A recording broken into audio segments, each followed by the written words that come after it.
ഇന്ന് welcome to study time. ഇന്ന് നമ്മൾ 8ാം ക്ലാസ്സിലെ ഫസ്റ്റ് ചാപ്റ്ററിൻ്റെ ലാസ്റ്റ് പോർഷൻസാണ് എടുക്കുന്നത്. ട്രൈബൽ റിവോൾട്ടാണ് നമ്മൾ പഠിക്കുന്നത്. നമ്മൾ മുമ്പ് പഠിച്ച് നിർത്തിയത് ഏത് ട്രൈബൽ റിവോൾട്ടാണ്? സാന്താർ റിവോൾട്ട്. മാറിപ്പോകരുത്. ഏതൊക്കെയാണ് ട്രൈബൽ റിവോൾട്ടെന്ന് നിങ്ങൾ ഓർത്തിരിക്കുക. ആദ്യം നമ്മൾ പഠിച്ചത് 1855 സാന്താർ റിവോൾട്ടാണ്, ഒരു ഗോത്രവർഗ കലാപം. ഇനി നമ്മൾ പഠിക്കാൻ പോകുന്നത് മുണ്ട റെബല്യൻ എന്നറിയപ്പെടുന്ന ഉൽഗുലാൻ എന്ന് പറയുന്ന കലാപമാണ്. കഴിഞ്ഞ വർഷത്തെ ഓണം എക്സാമിന് ചോദിച്ചിട്ടുള്ള സ്റ്റേറ്റ്മെൻറ്റ് ബേസിക് ക്വസ്റ്റ്യനാണ്. ഉൽഗുലാൻ എന്നറിയപ്പെടുന്ന റിവോൾട്ട് ഏതാണ്? ബ്രാക്കറ്റിൽ സാന്താൾ കൊടുത്തിട്ടുണ്ടായിരുന്നു, മുണ്ട റെബല്യൻ കൊടുത്തിട്ടുണ്ടായിരുന്നു, ആറ്റിങ്ങ റിവോൾട്ട് കൊടുത്തിട്ടുണ്ടായിരുന്നു. അപ്പോൾ എല്ലാവർക്കും ഒരു സംശയം വരും, ഉൽഗുലാൻ എന്ന് പറഞ്ഞാൽ ഏതാ? മുണ്ട റെബല്യനാണ്. മാറിപ്പോകരുത്. ഉൽഗുലാൻ അതിനെക്കുറിച്ചുള്ള ഫാക്റ്റുകളാണ് കൊടുത്തിരുന്നത്. Identify the rebellion. ഏതാണ് ഈ റെബല്യൻ എന്ന് അറിയപ്പെടുന്നത്? ഉൽഗുലാൻ എന്നറിയപ്പെടുന്ന റെബല്യൻ ഏതാണ്? അതിനെക്കുറിച്ചുള്ള ഫാക്റ്റുകൾ കൊടുത്തിരുന്നു. ഇത് 19ാം നൂറ്റാണ്ടിലാണ് നടന്നത്. അങ്ങനെ കുറച്ച് കാര്യങ്ങൾ അതിനെക്കുറിച്ച്, അതിൻ്റെ ലീഡേഴ്സിനെ കുറിച്ച് കൊടുത്തിരുന്നു. എന്നിട്ടും ചില കുട്ടികൾക്ക് അത് ഐഡൻറ്റിഫൈ ചെയ്യാൻ പറ്റിയില്ല. അതുകൊണ്ട് ഓരോ വരിയും നമ്മൾ സൂക്ഷിച്ച് വായിക്കണം. Ulgulan, the great tumult. Like the Sandar rebellion, there were many other tribal riots in many parts of India. Ulgulan was a tribal riot that took place in the last decade of 19th century. സാന്താർ റെബല്യനെ പോലെ ഇന്ത്യയുടെ പല ഭാഗത്തും ഗോത്രവർഗ്ഗക്കാരും ബ്രിട്ടീഷുകാർക്കെതിരെ തിരിഞ്ഞ് കലാപങ്ങൾ നടത്തിയുണ്ടായി. അതിന് പ്രധാനപ്പെട്ട ഒന്നാണ് സാന്താൾ റെബല്യൻ പോലെ ഒന്നാണ് ഉൽഗുലാൻ എന്ന് പറയുന്ന ട്രൈബൽ റിവോൾട്ട് നടന്നത് 19ാം നൂറ്റാണ്ടിൻ്റെ അവസാന ഭാഗത്താണ്. It is commonly known as Munda rebellion. അപ്പോൾ നിങ്ങൾ ഓർക്കണം, ഉൽഗുലാൻ എന്ന് പറഞ്ഞാലും മുണ്ട റെബല്യൻ എന്ന് പറഞ്ഞാലും ഒന്നാണ്. ഇതിന് പൊതുവെ അറിയപ്പെടുന്ന മറ്റൊരു പേരാണ് മുണ്ട റെബല്യൻ. അപ്പോൾ ഉൽഗുലാൻ എന്ന് പറഞ്ഞാൽ എന്താ? Munda rebellion. The word Ulgulan means great uproar, വലിയ കോലാഹലം അല്ലെങ്കിൽ വലിയ പോരാട്ടം എന്നാണ് ഉൽഗുലാൻ എന്ന വേർഡിൻ്റെ അർത്ഥം. അതായത് മുണ്ട ട്രൈബൽ കമ്മ്യൂണിറ്റി നടത്തിയ വലിയ പോരാട്ടം അല്ലെങ്കിൽ വലിയ കോലാഹലം എന്ന് ബ്രിട്ടീഷുകാർക്കെതിരെ നല്ല വലിയ പോരാട്ടം എന്നാണ് ഇതിൻ്റെ അർത്ഥം. അല്ലെങ്കിൽ വലിയ കോലാഹലം എന്നും പറയുന്നുണ്ട്. Great upheaval. Ulgulan means great uproar or great upheaval. The rebellion was led by Birsa Munda, who sought to break British colonial rule and established Munda Kingdom, Munda Rajya, in the Munda tribal areas of present-day Jharkhand. ഈ മുണ്ട rebellion നടന്നത് ഇന്നത്തെ ജാർഖണ്ഡിലായിരുന്നു. ജാർഖണ്ഡിൻ്റെ തലസ്ഥാനമായ റാഞ്ചിയിലെ ആ ഭാഗത്തുള്ള ഗോത്രവർഗ്ഗക്കാരാണ് ഈ മുണ്ട എന്ന് പറയുന്ന ആൾക്കാർ. അതിൻ്റെ നേതാവ്, ലീഡർ ആരായിരുന്നു? ബിർസ മുണ്ട എന്ന ആളായിരുന്നു. അദ്ദേഹം കൊളോണിയൽ റൂള് അവിടെ ആ മുണ്ട ട്രൈബൽ കമ്മ്യൂണിറ്റിക്ക് മേൽ അടിച്ചേൽപ്പിച്ച കൊളോണിയൽ റൂളിനെ മാറ്റി നിർത്തിയിട്ട് അവിടെ മുണ്ട അവരുടെ മുണ്ട ട്രൈബൽ കമ്മ്യൂണിറ്റിയുടേതായ ഒരു പ്രദേശം അല്ലെങ്കിൽ ഒരു ഭരണം രൂപീകരിക്കാനാണ് ബിർസ മുണ്ട ശ്രമിച്ചത്. Let examine the reasons for the rebellion. നമുക്ക് മുണ്ട റെബല്യൻ അല്ലെങ്കിൽ ഉൽഗുലാൻ റെബല്യൻ്റെ റീസൺസ് പരിശോധിക്കാം. British colonial exploitation and land grabbing. ബ്രിട്ടീഷുകാരുടെ കൊളോണിയൽ ചൂഷണം, കൊളോണിയൽ ഭരണത്തിൻ്റെതായ ചൂഷണം, എക്സ്പ്ലോയിറ്റേഷൻ എന്ന് പറഞ്ഞാൽ ചൂഷണം, ആൻഡ് ലാൻഡ് ഗ്രാബിംഗ്, ഭൂമി പിടിച്ചെടുക്കലും. ബ്രിട്ടീഷുകാരെന്ത് ചെയ്തു? അവരുടെ കൊളോണിയൽ പോളിസിയുടെ ഭാഗമായിട്ട് പല ടാക്സ് അടയ്ക്കുന്നില്ല അല്ലെങ്കിൽ പല നയങ്ങൾ കൊണ്ടോ ഒക്കെ എന്ത് ചെയ്തു? അവർ ഭൂമി പിടിച്ചെടുക്കാൻ തുടങ്ങി. ലാൻഡ് ഗ്രാബിംഗ് എന്ന് പറഞ്ഞാൽ ഭൂമി പിടിച്ചെടുക്കാൻ. രണ്ടാമത്തെ റീസൺ എന്ന് പറഞ്ഞാൽ financial exploitation by money lenders and merchants. സാമ്പത്തിക ചൂഷണം. ആരുടെ? മണി ലെൻഡേഴ്സ്, പണം കടം കൊടുക്കുന്നവരുടെ, പിന്നെ കച്ചവടക്കാരുടെ. ഈ കച്ചവടക്കാരിൽ നിന്നും ഈ പണം കടം കൊടുക്കുന്ന വട്ടിപ്പലിശക്കാരിൽ നിന്നൊക്കെ എന്ത് ചെയ്യും? ഈ ട്രൈബൽ പീപ്പിള് കടം മേടിക്കും. കടം മേടിച്ചിട്ട് എന്ത് ചെയ്യും? അവർക്ക് തിരിച്ചടയ്ക്കാൻ പറ്റത്തില്ല. അവർക്ക് അവരുടെ വനവിഭവങ്ങൾ വിറ്റഴിച്ചാൽ മാത്രമേ മതിയായ വില കിട്ടില്ല. അപ്പോൾ അവർക്ക് തിരിച്ചെടുക്കാൻ പറ്റാതെ വരുമ്പോൾ എന്ത് ചെയ്യും? അവർ ഇവരെ കൂടുതൽ പലിശ ചുമത്തി എന്ത് ചെയ്യും? ഇവരിൽ നിന്ന് ഒരുപാട് പലിശ ഈടാക്കും. അപ്പോൾ പലിശ അടഞ്ഞു പോകും. പലിശ മാത്രമേ അടഞ്ഞുള്ളൂ. അവർക്ക് മുതൽ അങ്ങനെ തന്നെ നിർത്തും. അങ്ങനെ കിട്ടുന്ന പൈസയെല്ലാം മണി ലെൻഡേഴ്സിനും മെർച്ചൻസിനും കൊടുക്കേണ്ട ഒരു അവസ്ഥ വന്നു. ഇതിനെതിരെ പോരാടാനും ബിർസ മുണ്ട ജനങ്ങളോട്, ട്രൈബൽ കമ്മ്യൂണിറ്റിയോട് ആഹ്വാനം ചെയ്ത് അങ്ങനെയാണ് ഈ മുണ്ട റെബല്യൻ അല്ലെങ്കിൽ ഉൽഗുലാർ റെബല്യൻ നടക്കുന്നത്. In 1899 the Munda tribe started an armed rebellion against the British. 1899 വർഷം 1899. സാന്താർ റെബല്യൻ ആണെങ്കിൽ 1855. ചിലപ്പോൾ ക്രോണോളജിക്കൽ ഓർഡറിൽ ആദ്യം നടന്നത് ആദ്യവും രണ്ടാമത് നടന്നത് രണ്ടാമത് മൂന്നാമത് അങ്ങനെ ക്രോണോളജിക്കൽ ഓർഡറിൽ എഴുതാനും തരും. അതുകൊണ്ട് വർഷങ്ങൾ നോക്കുക. Tribal rebellion 1855, Santhal 1899. Munda tribe started an armed rebellion against the British. ആയുധമേന്തിയ ഒരു കലാപം എന്ത് ചെയ്തു? ബ്രിട്ടീഷുകാർക്കെതിരെ അവർ നടത്തി. There were clashes with the British police at many places and many Munda tribesmen were killed in firing at a ranch. ഒരുപാട് ആൾക്കാർ എന്ത് ചെയ്തു? ഈ ട്രൈബൽ പീപ്പിൾ ഇതിൽ പങ്കെടുത്തു. ബ്രിട്ടീഷുകാർ റാഞ്ചിയിൽ വെച്ചാണ് ഈ മുണ്ട കലാപം നടന്നത്. ബ്രിട്ടീഷുകാരും മുണ്ട ട്രൈബിലുള്ള ആൾക്കാരും തമ്മിൽ ഏറ്റുമുട്ടി ഭയങ്കരമായ യുദ്ധം നടന്നു. എവിടെ വെച്ചാണ്? റാഞ്ചിയിൽ വെച്ച്. ബിർസ മുണ്ടയും മറ്റുള്ള ആൾക്കാരും ജയിലിലടയ്ക്കപ്പെടുകയും അവിടെ വെച്ച് കൊല്ലപ്പെടുകയും ചെയ്തു, മരിക്കുകയും ചെയ്തു. The Munda rebellion was brutally suppressed by the British.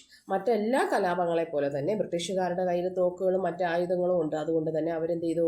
ആയുധബലവും ഉണ്ട്, ആൾബലവും ഉണ്ട്. അതുകൊണ്ട് തന്നെ അവർ ഈ മുണ്ട കലാപത്തെയും വളരെ ബ്രൂട്ടലി എന്ന് പറഞ്ഞാൽ വളരെ ക്രൂരമായിട്ട് എന്ത് ചെയ്തു?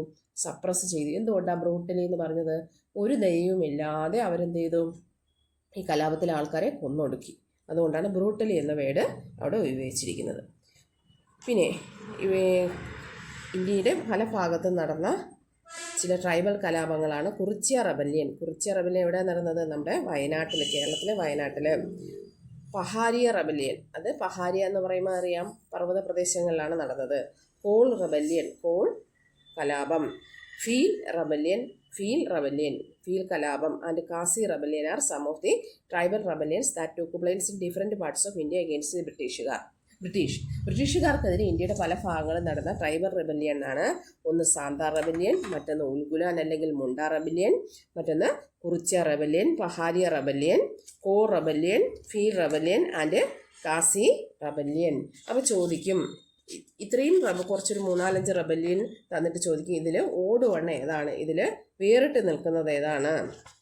ചിലപ്പോൾ ഈ കുറിച്യ റെബല്യനും സാന്താളും മുണ്ടയും തന്നിട്ട് അതിൻ്റെ കൂടെ ആറ്റിങ്ങൽ റിവോൾട്ട് തരും. അതിലെന്ന് പറയും ഇതിൽ ഓട് വൺ, ഇതിൽ കൂട്ടത്തിൽ ചെരാച്ച മിസ്മാച്ച് ആയിട്ടുള്ള റെബല്യൻ ഏതാണ്? ആറ്റിങ്ങൽ റിവോൾട്ടാണ്. കാരണം മറ്റുള്ളതെല്ലാം എന്താണ്? ട്രൈബൽ റിവോൾട്ടാണ്. അപ്പോൾ അങ്ങനെയൊക്കെ ക്വസ്റ്റ്യൻ വരും. SCERTയുടെ പുതിയ ക്വസ്റ്റ്യൻ പാറ്റേൺ അനുസരിച്ച് ഇങ്ങനെയൊക്കെ നമ്മൾ പ്രതീക്ഷിച്ചിരിക്കണം. അല്ലെങ്കിൽ തിരിച്ചും ചോദിക്കാം. വേറെ പഴശ്ശി റിവോൾട്ട്, ആറ്റിങ്ങൽ റിവോൾട്ട്, പിന്നെ ഇങ്ങനെ തന്നിട്ട് അതിൻ്റെ കൂടെ കുറിച്യ റെബല്യൻ തരും, അല്ലെങ്കിൽ മുണ്ട റെബല്യൻ തരും. എന്നിട്ട് ഇത് തമ്മിൽ മിസ്മാച്ച് ചെയ്യാത്ത ഏതാണ്? ആറ്റിങ്ങൽ റിവോൾട്ടും പഴശ്ശി റിവോൾട്ടും ഒന്നും ട്രൈബൽ റിവോൾട്ടല്ല. അപ്പോൾ അതിൽ ചേരാത്തത് കുറിച്യ റെബല്യൻ അല്ലെങ്കിൽ മുണ്ട റെബല്യൻ ആയിരിക്കും. നിങ്ങൾക്ക് മനസ്സിലാവുന്നുണ്ടല്ലോ? ദി അപ്രോർ ഓഫ് ബാറ്റിൽ, പോരാട്ടത്തിൻ്റെ ദർശനം. അതിനു മുമ്പ് ബിർസ മുണ്ടയെക്കുറിച്ച് കുറച്ച് കാര്യങ്ങൾ പറയാനുണ്ട്. ബിർസ മുണ്ടയുടെ ബർത്ത്ഡേ എന്ന് പറയുന്നത് നവംബർ 15 നവംബർ 15 ജൻജാതീയ ഗൗരവ് ദിവസ്, അതല്ലെങ്കിൽ ട്രൈബൽ പ്രൈഡ് ഡേ, ഗോത്രവർഗ സ്വാഭിമാന ദിവസമായിട്ട് ജൻജാതീയ ഗൗരവ് ദിവസമായിട്ട് നവംബർ 15 ആചരിക്കുന്നുണ്ട്. എന്നു മുതലാണ്? 2021 മുതൽ ബിർസ മുണ്ടയുടെ ബർത്ത്ഡേ ആയിട്ട് നവംബർ 15 ജൻജാതീയ ഗൗരവ് ദിവസ് ആചരിക്കുന്നുണ്ട്. Birsa Munda is the only tribal leader to be honoured with his portrait are displayed in the Indian parliament. Indian പാർലമെൻറ്റിലെ ഛായാചിത്രം കൊണ്ട് ആദരിക്കപ്പെട്ടുള്ള ഏക ഗോത്രവർഗ ലീഡറാണ്, ട്രൈബൽ ലീഡറാണ് ആര്? Birsa Munda. Gandhi Se Pehle Gandhi is written by Iqbal Khurani with Birsa Munda as the central character. നമുക്കിവിടെ ഒരു കൺഫ്യൂഷൻ വരും. ഗാന്ധി എന്ന പേര് വെച്ചിട്ട് എന്ത് ചെയ്യും? ആരാണ്? ഗാന്ധി സെ പെഹ്ലെ ഗാന്ധി എന്ന് പറയുന്ന ബുക്ക് ബിർസ മുണ്ടയെ നായകനാക്കി സെൻട്രൽ ക്യാരക്ടർ ആക്കിയിട്ട് ഇക്ബാൽ ദുറാനി എഴുതിയ ഒരു ബുക്കാണ്, ഒരു കൃതിയാണ്. അപ്പോൾ അതിലെ പ്രധാന മെയിൻ ക്യാരക്ടർ ആരാണ്? ബിർസ മുണ്ടയാണ്, ഗാന്ധിജി അല്ല. Aranyer Adhikar is written by Mahasweta Devi with Birsa Munda as the central character. Birsa മുണ്ടയെ സെൻട്രൽ ക്യാരക്ടറാക്കി മഹാശ്വേത ദേവി എന്ന് പറയുന്നത് ജ്ഞാനപീഠ പുരസ്കാരം ലഭിച്ച ഇന്ത്യയിലെ ഒരു എഴുത്തുകാരിയാണ്. അവർ എഴുതിയ കൃതിയാണ് ആരണ്യകർ അധികാർ എന്ന് പറയുന്നത്. എഴുതിയത് മഹാശ്വേത ദേവിയാണ്. അതിനെയും സെൻട്രൽ ക്യാരക്ടർ എന്ന് പറയുന്നത് Birsa മുണ്ടയാണ്. Uproar of battle. The policies of British also affected polygates, the military raiders of Tamil Nadu. ബ്രിട്ടീഷുകാരുടെ പോളിസികൾ, കൊളോണിയൽ പോളിസികൾ തമിഴ്നാട്ടിലെ മിലിറ്ററി ലീഡേഴ്സായ സൈനിക തലവന്മാരെ പോളിഗർമാരെയും അഫക്റ്റ് ചെയ്തു, ബാധിച്ചു. അതെങ്ങനെയാണെന്ന് നമുക്ക് നോക്കാം. പോളിഗർ എന്ന് പറയുന്ന വേർഡ് ഡിറൈവ് ചെയ്തത് എങ്ങനെയാണ്? The English word polygar is derived from the Tamil word Palayakkar, meaning camp or military camp. സൈനിക താവളം എന്ന അർത്ഥം വരുന്ന പാളയക്കാർ എന്ന തമിഴ് വേർഡിൽ നിന്നാണ് പോളിഗർ എന്ന വേർഡ് ഡിറൈവ് ചെയ്തത്. വീരപാണ്ഡ കട്ടബൊമ്മൻ ഈ polygar of Panchalam Kurichi at തിരുനെൽവേലിയിലെ പാഞ്ചാലം കുറിച്ചിയിലെ പോളിഗറായിരുന്നു Veerapandya Kattabomman. And Maruthu Pandya brothers polygars of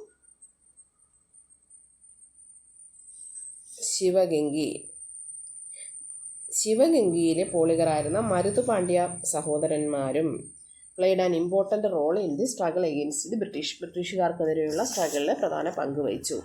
and as a renowned protector of his people Kattabomman had a good relationship with his people.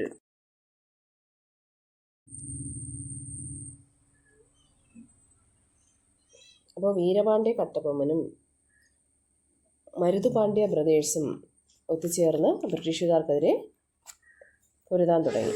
ഇവർ രണ്ടുപേരും എന്ന് പറയുന്നത് as a renowned protector of the people Kattabomman has a good relationship with his people.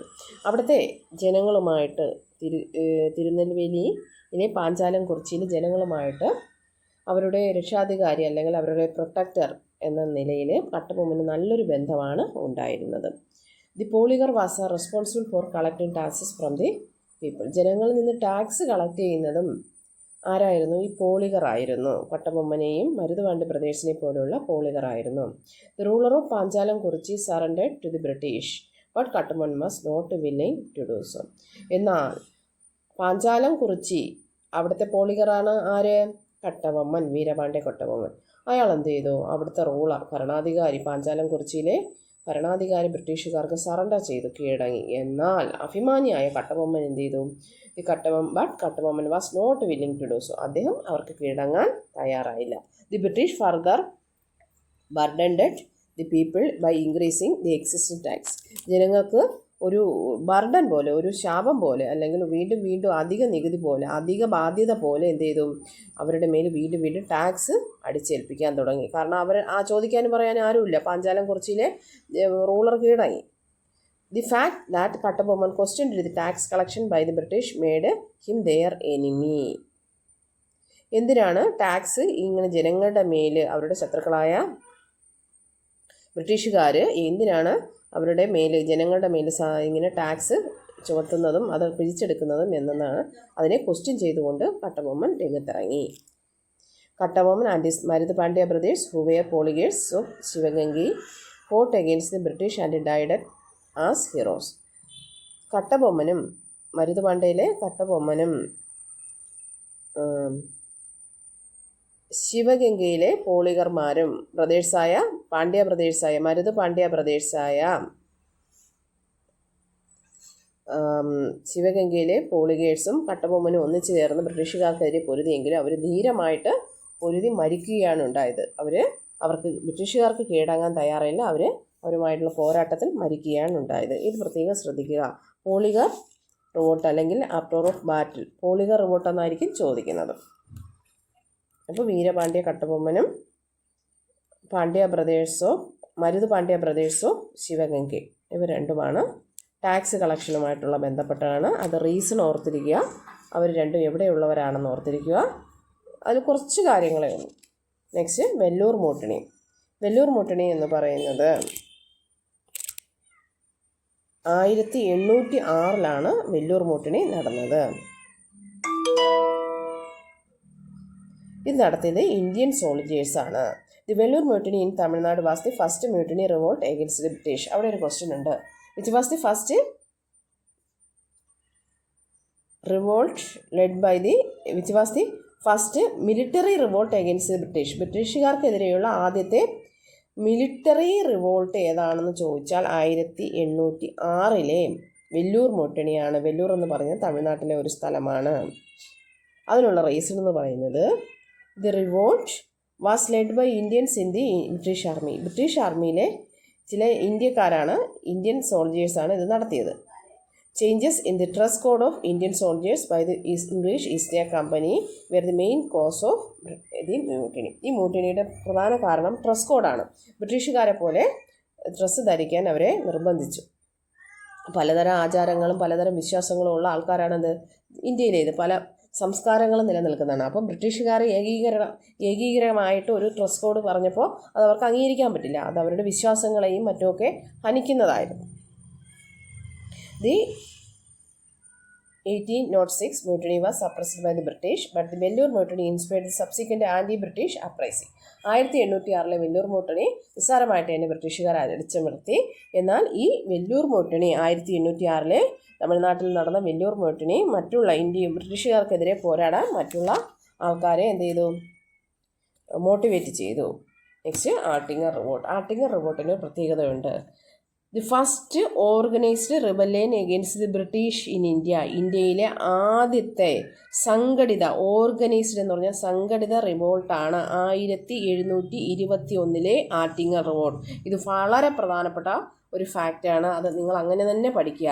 The Attingal revolt of 1821 was the first organised rebellion against the British in India. ബ്രിട്ടീഷുകാർക്കെതിരെ ഇന്ത്യയിൽ നടന്ന ആദ്യത്തെ organised rebellion ഏതെന്ന് ചോദിച്ചാൽ 1721 ആറ്റിങ്ങൽ റിവോൾട്ടാണ്.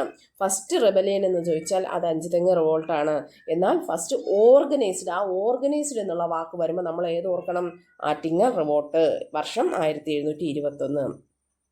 ഇനി ചിലപ്പോൾ ഈ അടുത്ത ഓണം എക്സാം ഇങ്ങനെയായിരിക്കും ചോദിക്കുന്നത്. ഐഡൻറ്റിഫൈ ദ റിവോൾട്ട്, ഏത് റിവോൾട്ടാണെന്ന് കണ്ടെത്തുക. The first organised rebellion against the British. Hint കൊടുത്തതായിരിക്കും. ആദ്യത്തെ hint the first organised rebellion against the British in India. Second, it occurred in 1721.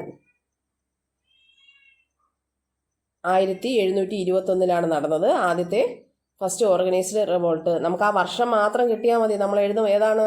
Attingal revolt. അപ്പം നിങ്ങൾ ക്വസ്റ്റ്യൻ നന്നായിട്ട് ടെക്സ്റ്റ് വായിച്ചാൽ മാത്രമേ നമുക്കത് എഴുതാൻ പറ്റുള്ളൂ. The British were constantly trying to create chaos in the Attingal region by interfering in the pepper trade in internal affairs and created communal hatred among the people. ഈ ബ്രിട്ടീഷുകാർക്കൊരു കുഴപ്പമുണ്ട്. കാരണം അവരുടെ കയ്യിൽ അവിടെ കുഴപ്പമുണ്ടാക്കിയാൽ മാത്രമേ, ചോസ് എന്ന് പറഞ്ഞാൽ കുഴപ്പം, അവിടെ ആറ്റിങ്ങൽ റീജിയനിൽ അവർ കുഴപ്പമുണ്ടാക്കാൻ തുടങ്ങി. എങ്ങനെയാണ് കുഴപ്പമുണ്ടാക്കാൻ തുടങ്ങിയത്? By interfering pepper trade. കുരുമുളക് വ്യാപാരത്തിൽ ഇടപെട്ടുകൊണ്ട് അവരുടെ കുഴപ്പമുണ്ടാകാൻ തുടങ്ങി. In internal affairs and created communal hatred among the people. അവിടെയുള്ള ജനങ്ങളുടെ മതസൗഹാർദ്ദത്തെ തകർത്തുകൊണ്ട്, അവിടെയുള്ള ജനങ്ങളുടെ ആ കമ്മ്യൂണൽ ഹാർമണി തകർത്താൽ മാത്രമേ അവർക്ക് അവരുടെ ട്രേഡിൻ്റെ കുത്തക കിട്ടുള്ളൂ. കാരണം അങ്ങോട്ടും ഇങ്ങോട്ടും ജനങ്ങൾ തമ്മിലടിക്കുമ്പോൾ അവർക്ക് എന്ത് ചെയ്യാം? സുഗമമായിട്ട് വ്യാപാരം ചെയ്യാം. The British tried to repeat the practice of giving rewards to the ruling Attingal Rani every year in 1721 as well. എല്ലാ വർഷവും ബ്രിട്ടീഷുകാർ ആറ്റിങ്ങൽ റാണിക്ക് എന്ത് ചെയ്യും? കുറച്ച് ഉപഹാരങ്ങൾ, റിവാർഡുകൾ എന്ത് ചെയ്യും? കൊടുക്കും. But some of the landlord resisted this because they were afraid that it could cause some kind of danger. ഇത് അപകടമാണെന്ന് ചില ലാൻഡ് ലോഡുകൾ, ഭൂ ഉടമകൾ എന്ത് ചെയ്തു? തിരിച്ചറിഞ്ഞ് അവർ ഇതിനെ തടുക്കാൻ തുടങ്ങി. അവർ ഭയപ്പെട്ടു. ഇത് അപകടമാണ്, ഇനി റാണി എങ്ങനെ അപായപ്പെടുത്തുമോ അല്ലെങ്കിൽ എന്തെങ്കിലും കുഴപ്പമുണ്ടാക്കുമോ എന്ന് അവർ ഭയന്നു. A British contingent of 140 led by Guilford arrived to give gift to the Attica Rani despite the opinion that it was sufficient to give gift only through the landlords. ഭൂവുടമകൾ അല്ലെങ്കിൽ ലാൻഡ്ലോഡ് വഴിയേ ആറ്റിങ്ങൽ റാണിക്ക് എന്തെങ്കിലും ഉപഹാരങ്ങൾ ബ്രിട്ടീഷുകാർ കൊടുക്കണമെങ്കിൽ കൊടുക്കാവൂ എന്ന് അവിടെയുള്ള ഭൂവുടമകൾ എന്ത് ചെയ്തു? ഒരു അഭിപ്രായം വെച്ചിരുന്നു. എന്നാൽ ഇതിനെ വകവയ്ക്കാതെ 145 സോൾജിയേഴ്സും അതിനെ 145 സോൾജിയേഴ്സിനെ നയിച്ചുകൊണ്ട് ഗിൽഫോർഡ് എന്ത് ചെയ്തു? ആറ്റിങ്ങൽ റാണിക്ക് ഡയറക്റ്റായിട്ട് കുറച്ച് ഗിഫ്റ്റുമായിട്ട് പോവുകയായിരുന്നു. This move led to a big conflict. എന്നാൽ ഇത് ലാൻഡ് ലോഡ്സിന് സ്വീകാര്യമായില്ല. അവരെന്ത് ചെയ്തു? ഇതിനെതിരെ ഓർഗനൈസായി എന്ത് ചെയ്തു? ഒരു കോൺഫ്ലിക്റ്റിലേക്ക് അല്ലെങ്കിൽ ഓർഗനൈസായിട്ടൊരു നീക്കം നടത്തി. This contingents was attacked and killed by the locals without any distinction of class, colour, caste and religion. ജാതിയോ മതമോ ക്ലാസ്സോ ഒന്നും നോക്കാതെ അവരിതിൽ പങ്കെടുത്തു. പ്രാദേശികമായ ആൾക്കാർ ഇതിൽ പങ്കെടുത്ത് ബ്രിട്ടീഷുകാർക്കെതിരെ ഈ യുദ്ധത്തിൽ പങ്കുചേർന്നു. Moreover, the British fort of Anchuthengu was surrendered and blockaded. Attingal റാണി ബ്രിട്ടീഷുകാർക്ക് അഞ്ചുതെങ്ങിൽ ഒരു കോട്ട പണിയാൻ അനുവാദം കൊടുത്തായിരുന്നു. അവരുടെ ബ്രിട്ടീഷുകാരുടെ ആ കോട്ട എന്ത് ചെയ്തു? ഇവർ വളയുകയും ബ്രിട്ടീഷുകാരുടെ അഞ്ചുതെങ്ങിലെ കോട്ട വളയുകയും അത് ബ്ലോക്ക് ചെയ്യുകയും ചെയ്തു. The Attingal revolt is significant as the first organised popular uprising against the British rule in India. ഇന്ത്യയിലെ ആദ്യത്തെ ബ്രിട്ടീഷ് റൂളിനെതിരെയുള്ള സംഘടിത ഓർഗനൈസ്ഡ് പോപ്പുലർ അപ്രൈസിംഗ് ആണേത്? ആറ്റിങ്ങൽ റിവോൾട്ട്. ഇന്ന് ഇത്രയും മതി. എല്ലാവരും എൻ്റെ ചാനൽ സബ്സ്ക്രൈബ് ചെയ്യുക. നിങ്ങൾക്ക് വീണ്ടും ഞാൻ വീഡിയോസ് ഇടുന്നതായിരിക്കും. ബെല്ലൈക്കൺ അമർത്തുക. എന്തെങ്കിലും കമൻസ് ഉണ്ടെങ്കിൽ നിങ്ങൾ അറിയിക്കുക. Okay, by.